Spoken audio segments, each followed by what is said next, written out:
This is Ben from Testive, and we're looking at an SAT reading question. All right, this is the last question in this passage. It says the primary purpose of the final paragraph of this passage is to. All right, let's take a look at the last paragraph. The last paragraph says, of course, there is nothing new about this kind of civil disobedience. Okay, it was evidenced sublimely in the refusal of Shadrach, Meshach, and Abednego to obey the laws of Nebuchadnezzar on the ground that a higher moral law was at stake. So it's an example of civil disobedience.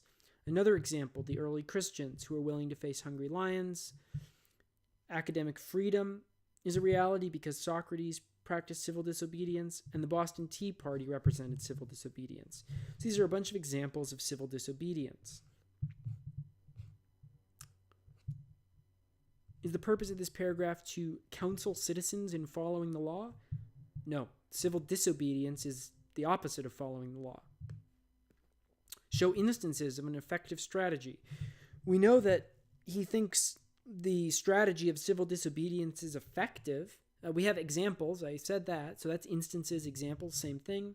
An effective strategy. We know he thinks civil disobedience is effective because he says we have academic freedom today because Socrates practiced civil disobedience. I'm going to go ahead and choose this as our correct answer.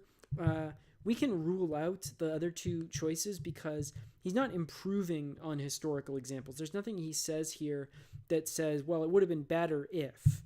Compare the early Christians with Socrates.